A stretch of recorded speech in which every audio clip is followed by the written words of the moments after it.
Welcome to another episode of Called and Caffeinated. We're coming to you from Fairfax Hospital in Fairfax, Virginia. You want to say hello? Want to say hello to the people? We have our sweet Mrs. Honora Marie. You want to say hi? She's very sleepy and exhausted right now because she's, we suspect she has some kind of bowel obstruction. We don't know exactly what's going to happen from here, if it's going to resolve on its own or if it's going to need another surgery. But we took audience questions for this episode, so we're going to try to get to all of your questions. We have quite a lot to get to. For those who don't know, we have been in the NICU 79 days. This is day 79 when we're recording this. By the time we release it, she might be home already, which would be amazing. And basically, on January 11th, I was 32 weeks pregnant. Quick recap, woke up just in the middle of the night in a pool of blood. I was having a dream that I was like swimming or something, and I was like, what is going on? I woke up and the bed was just covered in blood. We were just, I was shocked. At first John was like, let's call an ambulance, but thank goodness we didn't, because we would have had to wait for an ambulance to get here, to get to our house, to take us. And so we just said, let's just go. And rushed to the hospital, and John, you called them on the way, which was good foresight because they had a nurse waiting there with a wheelchair as soon as I got there. And she like wheeled me down the hallway and then turned around to put me in the elevator, and there was a trail of blood just going down the hallway. I mean, it was like a horror movie. It was as dramatic as you can imagine. And then as soon as we got up to the labor and delivery room, the doctor said the baby has to come out. And then they put a monitor on my stomach, and we could hear Nora's heart rate, but it was very, very faint. And then it just like started plummeting. And so the doctor was like, we have to go now. So the doctors start just wheeling me down the hallway, and they're like running, the whole team. They left John in the labor and delivery room, didn't tell him what to do. And as we're running, the doctor's yelling like, we're upgrading to a level 1 urgency, which I'm not a medical person, but I know what that means. And so we get in there, and within the next 5 minutes, I'm out. And then Honora was born. So sweet little girl. When she was first born, she was having seizures. Pretty much every organ was a concern. And as time has gone on, we have, it's come down to like 2 major things. One is that her brain has ischemic tissue, which basically means like dead tissue.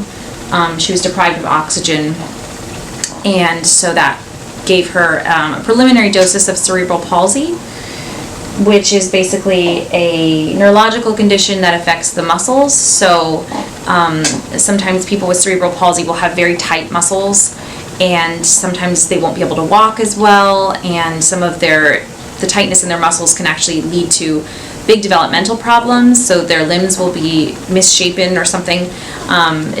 Every case is very different. So we have that diagnosis, and that's kind of like the big, whenever things are going well in sort of the short term, like when we're out of crisis mode, then those questions come up, like how are we going to be parents of a child with a disability, and that's a whole thing. But in the more kind of immediate realm, the more immediate crisis has been her intestines. So they were also deprived of oxygen. So when she was 6 days old, she got a bowel perforation, which literally means just a hole in her intestines. And healing that has been really hard. She's had 3 surgeries. She may need a 4th. They had to cut her bowel in half basically and take out the perforated section because it wasn't healing. And she had something called an ostomy bag, which meant that a piece of her intestine was poking through a hole in her tummy. And she had to have a bag over it to collect all the number 2s that came out. Hi. And then she had reanastomosis, meaning they put her bowel back together. But now we think we might have a blockage, so can't catch a break. Oh my goodness. But she's so cute. Isn't she so cute? You want to say hi to the people? Yeah. How do you support parents with babies in the NICU? You want to go for that? Sure. That's a really good question. We have had a meal train set up for us, which has brought meals to my parents' house where we're staying. Oh yeah, I guess I forgot to explain that. When Nora was transferred, when she had her bowel perforation, she was transferred to the Fairfax Hospital in Northern Virginia here, so we had to leave our house. So John lives at our house now and works 4 days a week, and then the kids and I, Rafi and Zelly and I, are living with my parents. Other people have sent us gift cards. We have a Panera Bread in the hospital here, so a lot of people have sent us Grubhub gift cards or Panera Bread. That's been really helpful. Some people have just sent us checks, and that's great. That's amazing too. Texts and calls have been so good, and I really appreciate all my friends understanding that I'm not taking a short time to call them back. Taking a very long time to call them back, and sometimes I don't return texts because I just don't have any emotional bandwidth. But everything is welcome and received, and so I'm so grateful for all of the support. And then also prayers, big one. It's great to like reach out to somebody and say like, what can I do for you? That's wonderful. But even if you lead by saying like, I have this thing for you if you want it, that makes it even easier for them to say like, okay, we have this house available or this meal train available or whatever, rather than them having to like sit down and think, what can this person actually do for me? You know? Yeah, and there was a sweet friend of mine, Allison, who I just love her, and she reached out to another mutual friend that we have who had a baby in the NICU at one point, and she said, okay, what did you need when you were in the NICU? She didn't ask me, what do you need? She just asked this other mom, because I was at the point where I was like, I don't know what I need. Like, I guess I need to eat sometime. She sent me a whole list of things, and she's like, tell me if you need these things and I will get them for you. And it was like water bottle, cell phone chargers, meal train, place to stay, pillows, blankets, like just like really practical stuff. I've noticed that a lot of people aren't quite sure how to talk to me about this experience. The right things to say is, I love you, how are you? You can share whatever you want with me, and I'm just here for you to listen. That's a great way to start out. And then if they don't want to talk about it, they can say, you know, I don't feel like talking about it, I don't feel like telling the story again.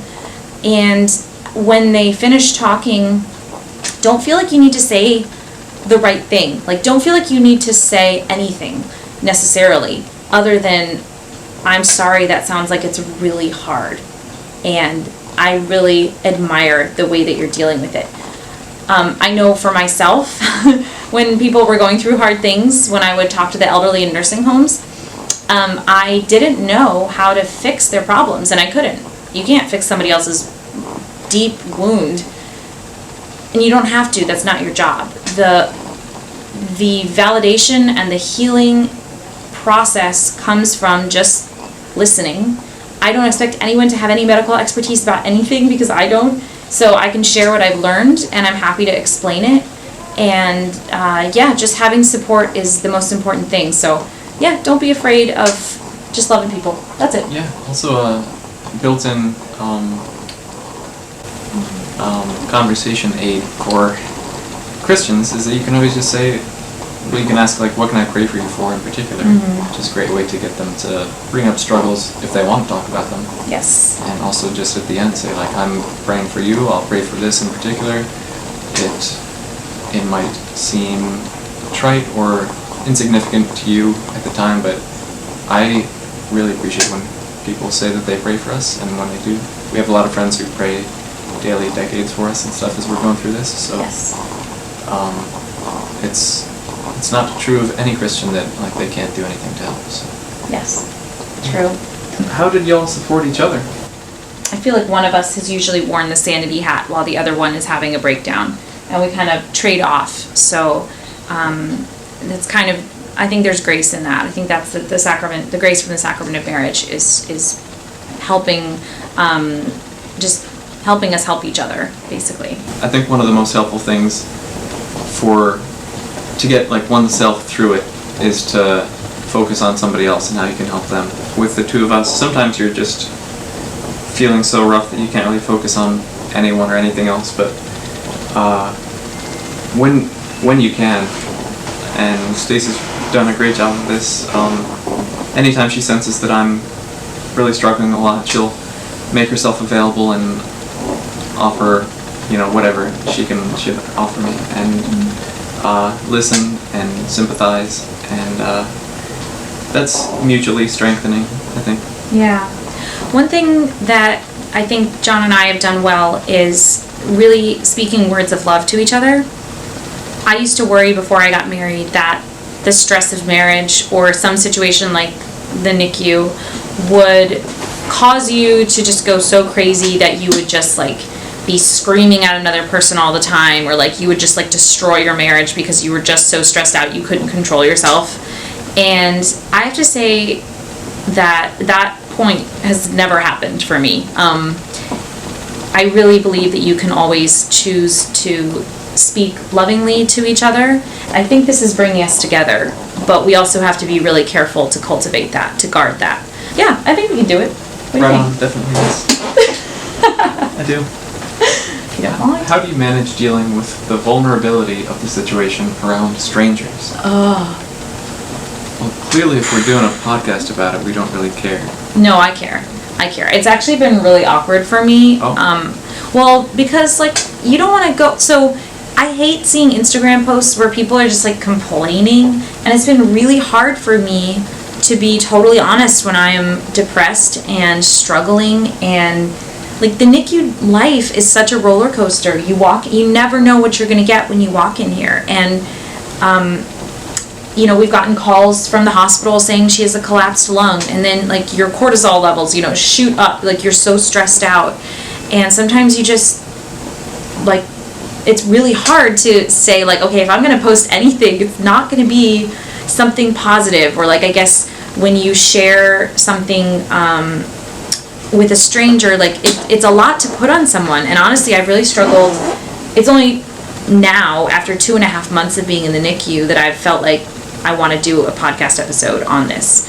It's not the kind of thing where I was like, the day after she was born, where I was like, oh, great content for my podcast. Like, not even a little bit. It was like, why can't things get back to normal so that I can present myself in a more polished, professional way where I'm going to be happy with how I present myself. And this has just stripped away all of that.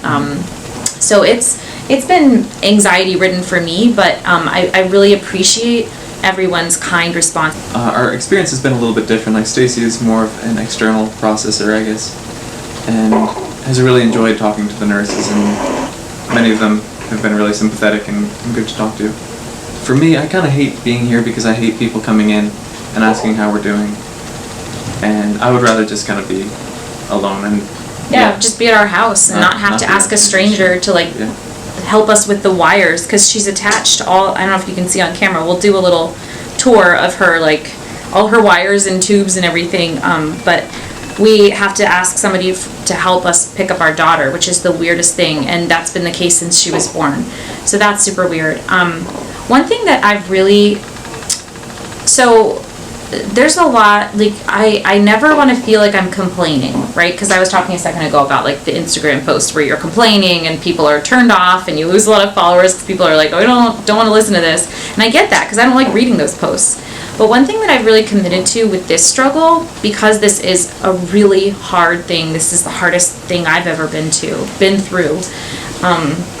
because it is such a struggle, I've been thinking about the people who will be in my position someday, who are feeling overwhelmed and who need somebody to help them understand how to begin to grapple with this experience. Just the overwhelm in and of itself is enough to just knock you down. So my commitment on my blog, I'll link to it in the show notes. I've written a ton on my blog about how this has gone, and my commitment in each of those posts has been to be as honest as possible, because the last thing that I want right now is to read somebody's blog and hear from another parent that this was a breeze for them, or that they really felt super holy the whole time and just like quoting the Bible, and like it's getting at the most raw and deep and difficult to process and wounded and traumatized parts of myself. This journey is just, and you're being yanked around constantly, and you never know what's going to happen next. So my commitment's been to be as honest as I possibly can. And every time I publish a blog post, I'm like, oh man, this is so negative. Like, my life is like a movie that I would never watch. But the response has been incredible from people, and people are writing to me and really pouring their hearts out, and people who aren't even going through anything like this are telling me how healing it is to read my blog, which is somehow really gratifying for me, to know that it's touching people and reminding them of what's most important. So I'm growing in confidence of sharing the really vulnerable, difficult parts of this experience, but I really wish that I didn't have to, and I don't have to, but if I'm going to be a minister, like I'm not going to be doing things that feel good for me or like make me feel good about myself all the time, if that makes sense. Like, to truly minister to people means to give them what they need, and I think that involves like a lot more vulnerability than I would like to imagine that it does. And so something about being really raw and real and honest feels right now. Yeah. Will this experience prevent you from having more children? We should talk about that at some point. It shouldn't. I mean, not from like a practical standpoint. I didn't have to have a hysterectomy or anything when I had my C-section. So, as far as just like discerning how many children we're called to have, that's kind of the beautiful thing about natural family planning, is you discern anew every month, and you just decide, are we in a place where we could welcome another child? Yeah. It's going to be quite a learning curve bringing Nora home and learning to care for her with the therapies that she's going to need. Who knows if she'll need more surgeries, all kinds of doctor's appointments. So it's going to take a while, but I think we'll see. Something that I would encourage parents who go through a situation like this, or any kind of crisis, to do is to not put any pressure on yourself to be like ready immediately to have more kids, or to even think about it. You just need time to heal and not worry about it for a little while, I think, sometimes. Yeah, I can't even imagine having another child right now. I can't even imagine. Let's take a quick little break here. We want to invite you on pilgrimage with us to the Holy Land. It feels really weird to be talking about this all three of us, and lots more people too. Feels weird to be talking about this while I'm literally wearing a hospital gown and we're in the hospital inviting you on pilgrimage, but whatever, this is how it's going. We've had this on the calendar since last November, and we're so excited. It's going to be January 17th through the 25th of 2022. Well, I'm excited for, in particular, saying Mass afloat on the Sea of Galilee. That's going to be really amazing. Also, did you know that you can bring home olive oil from the Mount of Olives? No, I did not. That's really exciting. And we're going to be staying at incredible hotels. We're going to be eating really good food. John and I love having culinary adventures, and I think this is going to be the best Mediterranean food in the world, and we're super excited about that. Little baby girl here, she's going to be strapped into a little baby carrier, and she's just going to be coming with us, this little celebrity baby. So you are invited. You can go to staceysumereau.com/pilgrimage to find out more. I would encourage you not to wait, just because we don't want the spots to fill up and without you being on board, and want to make sure that you get yourself signed up, have plenty of time to save and work out everything logistically. So don't wait. It's been calling to us to go to the Holy Land for quite a while, and if that's you as well, we would love to have you along and meet with you in person. How do you reconcile the barrage of negative human emotions, jealousy, hopelessness, etc., with being a faithful Christian? That's a great question. So how do you reconcile the barrage of negative emotions with being a faithful Christian? Okay, so we're in Holy Week when we're recording this, and I was thinking yesterday about Jesus' last words, because we just read them on Palm Sunday as part of the Passion. My God, why have you abandoned me? Jesus felt all the hopelessness and sadness and, I don't know about jealousy, but he felt all of the negative emotions, and he was the most faithful Christian, and I think this is why our faith exists. It's not to make people who feel good already feel better. It's to speak into those places of our own hopelessness and sadness and sanctify them. And what was the video we were watching the other day? I'll link to it in the show notes. I think it was Father James Brent. Mm-hmm. He's a Dominican, and he was saying the words "offer it up" have so much more power than what we imagine, and the world will be saved through sacrifice.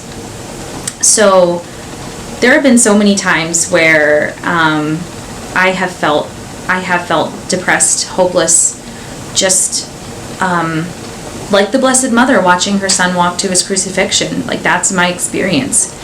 Job, when he had lost everything, he said, "The Lord gives and the Lord takes away. Blessed be the name of the Lord." And I feel in that place many days.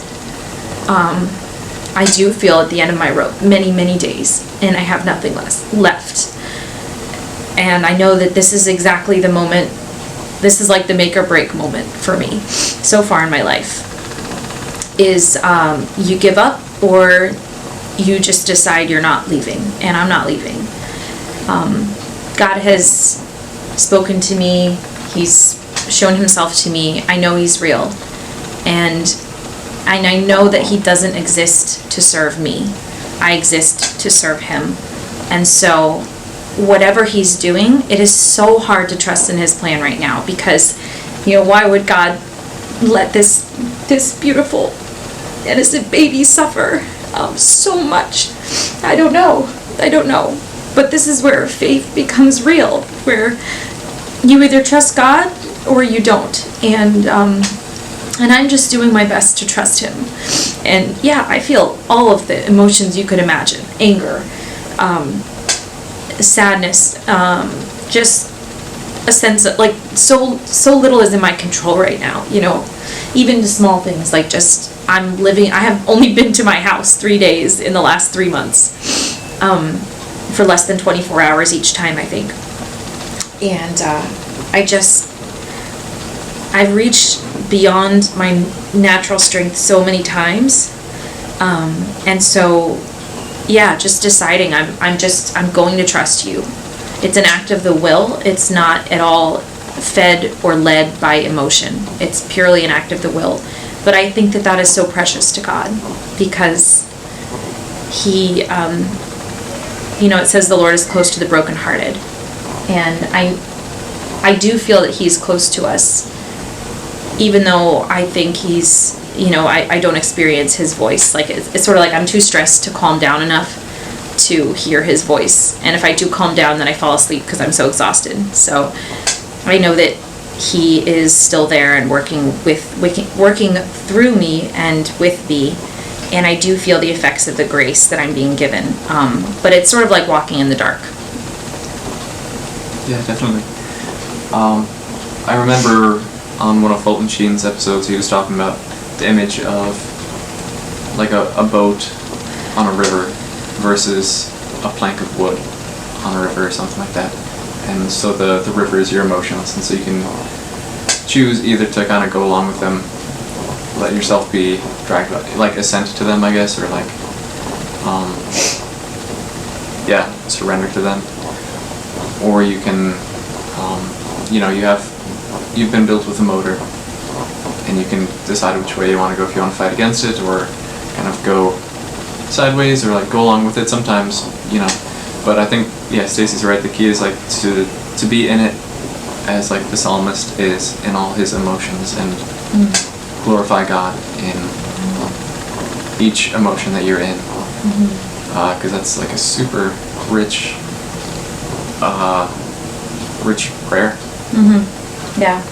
The same video I referenced earlier from Father David. I don't remember his name. I'm going to link to it in the show notes. It's only 7 minutes long. You should watch James it. Brent, is that Oh, is it James? Okay. Yeah, James Brent. Father James Brent. He said that the hospital bed is an altar, and Jesus lifts you up to God, basically, that your suffering is part of God's plan to save the world.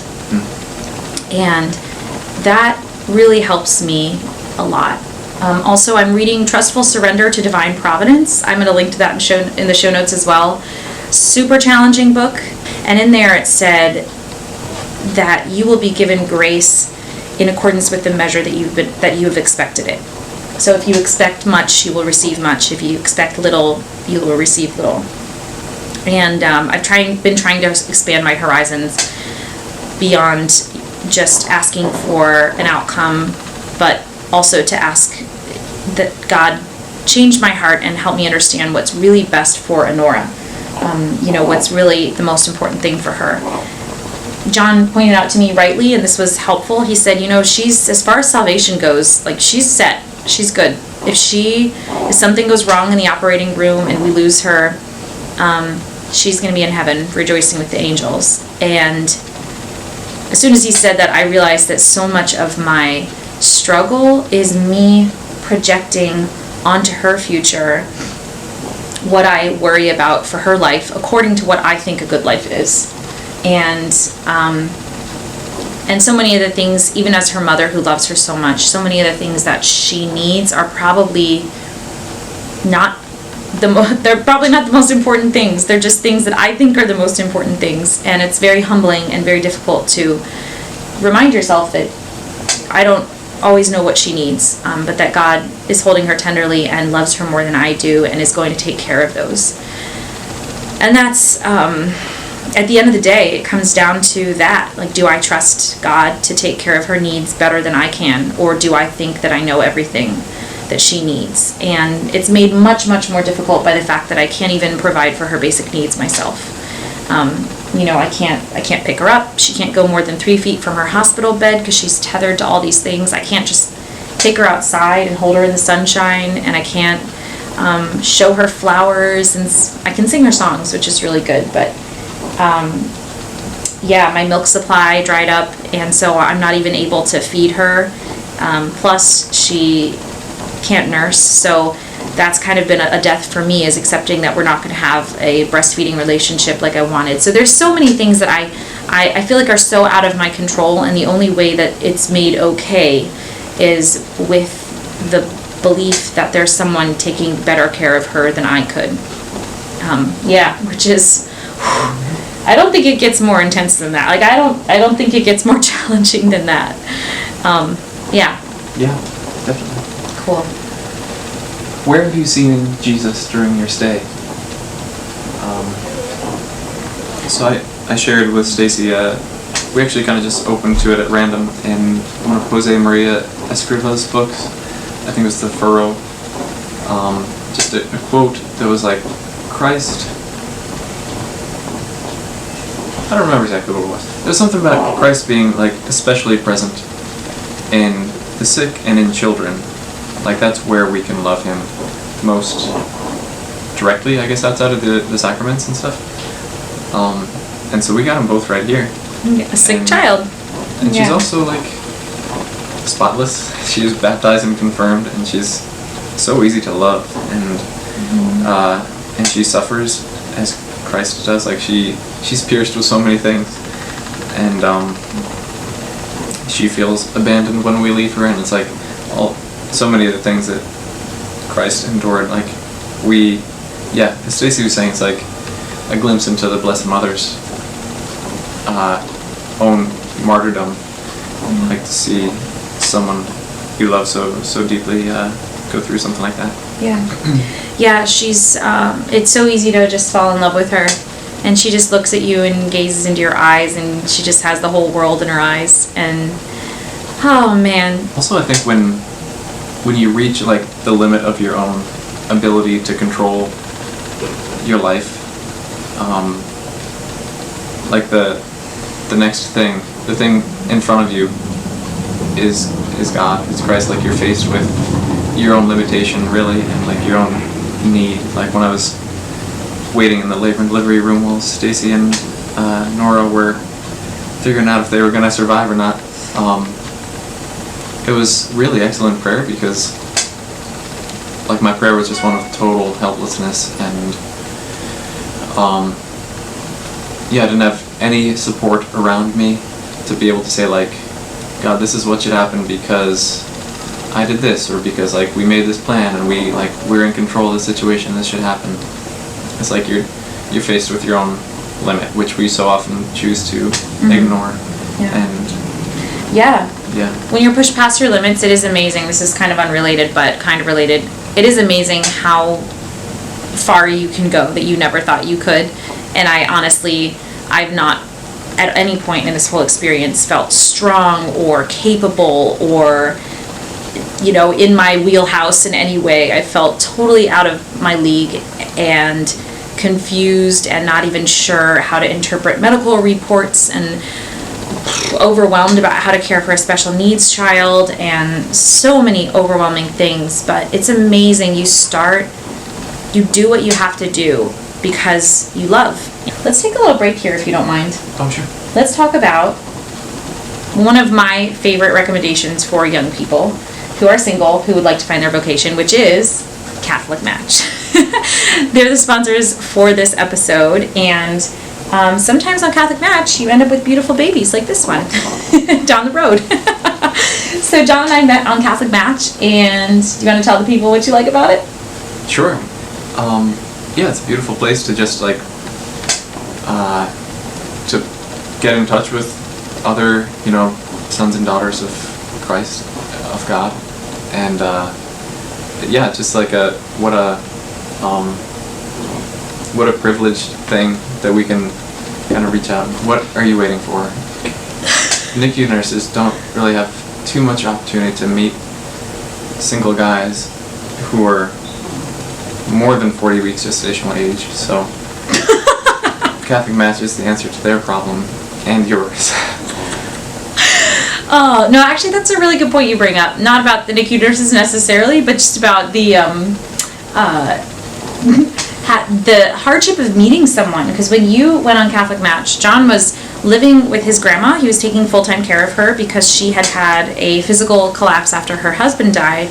He was taking full-time care of her. His spiritual director recommended that he start dating, but there's not many people his age at the church he was attending at the time, because I've been there with you, and there's not that many single young ladies there, and finding someone in the community was really hard. And he didn't know that many people in the community, plus he was kind of bound to his grandma's home. But we were able to meet through just the interwebs, which was such a blessing, and it was like such a quick connection. Yeah, we got engaged 5 months after we met. It was just like, yep, this is the one. So you've probably heard our testimony before if you're a regular listener. But, you know, that was before the global pandemic, you know, and I just don't even know how hard it would be now to meet someone. Probably really, really hard. So I really encourage you to check it out. There's going to be a link in the show notes to go to catholicmatch.com/calledandcaffeinated, and you can start a free profile, which is great because, like, who wants to start a profile when you have to put money down right away, right? Not me. Not me. So you can just get started for free. You can just explore, see who's around, and I love that because you don't have to commit to anything right away. So that's that. Cool. Hop on it. How have your prior life experiences and Christ prepared you for this? Honestly, nothing has prepared me for this. Nothing at all whatsoever. This is like all of my worst fears coming true over and over again, this whole experience. So nothing prepares you for it, but then once you're in it, if you've grounded yourself in Scripture in the past, and if you have really not just based your faith life on feelings or experiences, but rather on the Word of God and His promises, those have really come to mind in moments where I'm maybe driving in the car and I'm feeling angry or numb or totally overwhelmed, and I will remember, you know, I will never leave you, or take courage, for I have overcome the world. Something will come to my mind, some words of Jesus or some passage of Scripture in which some person was going through something like I'm going through, feeling bereft or abandoned, and how God has come to them and spoken to them. And so that's kind of the main way that I hear God speak to me right now, is these passages of Scripture that I have read in the past. So yeah, that's kind of the one thing I think. I would say also both of us discerned religious life, and I think that's a great preparation for any eventuality, because like we've already faced the question of like surrendering everything. So when things suck, sorry Nora, when things stink, I think like, well, like I don't, you know, I haven't earned any of this. Like I still have Stacey, a beautiful wife, and 2 healthy kids, and a third not quite healthy but really beautiful kid. It's like so many blessings, and yeah, I guess just being able to kind of always go back and say, like, all of this is a gift. How did the doctors talk to you about Nora's surgery plans and her future?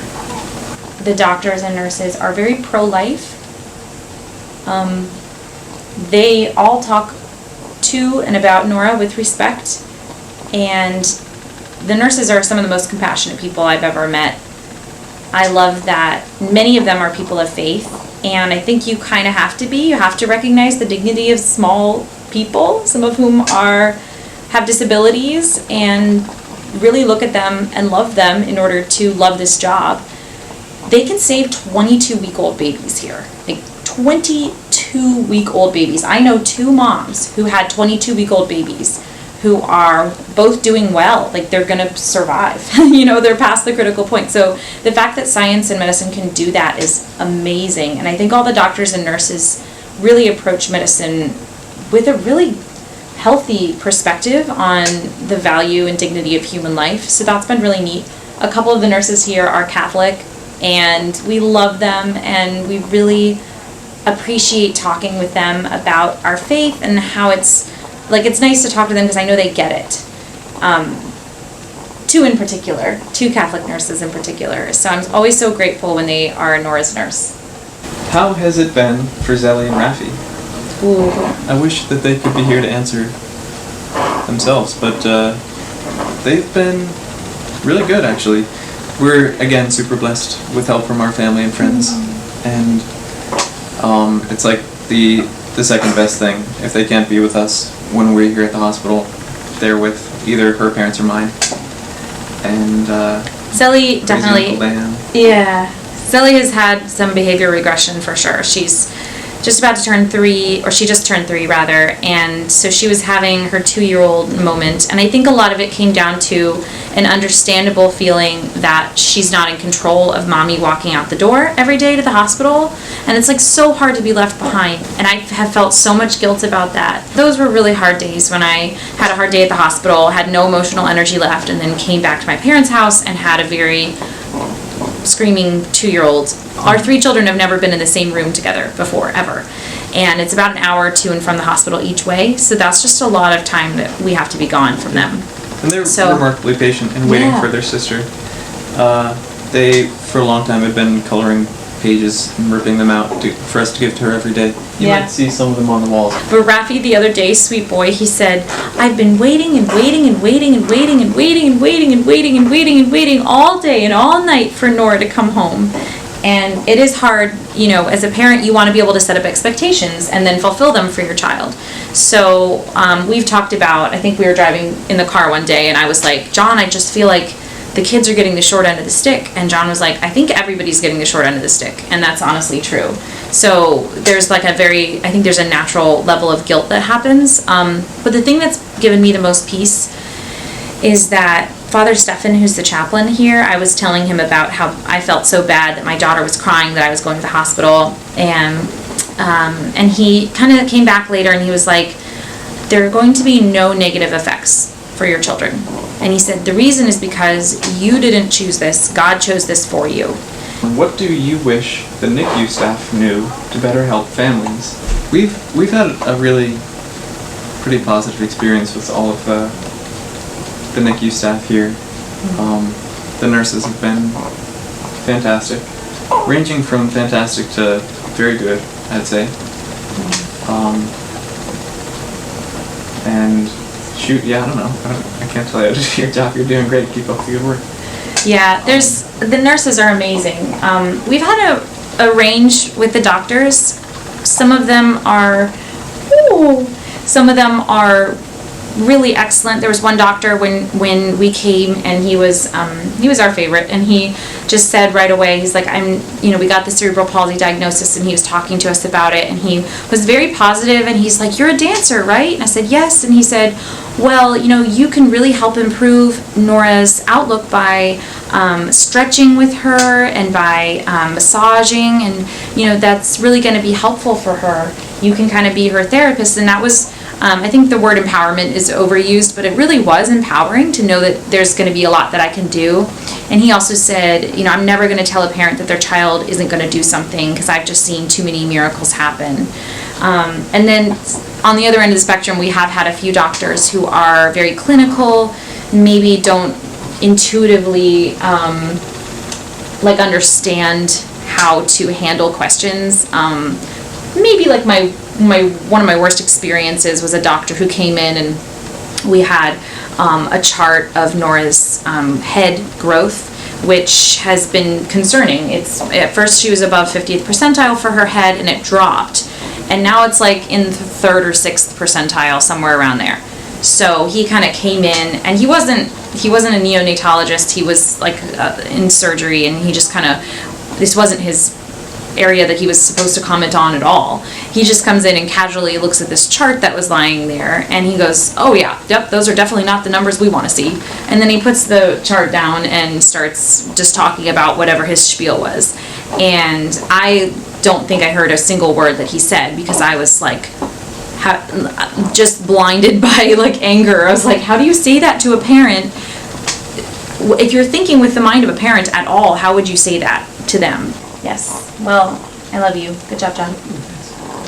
So thank you for joining us today. I hope that you'll subscribe and click the bell so you'll get notifications of when new episodes go up on my channel. And I'm really happy to have you join us today. Please shoot me your questions and leave a comment below if you have more questions. We can do another episode like this. All right. God bless.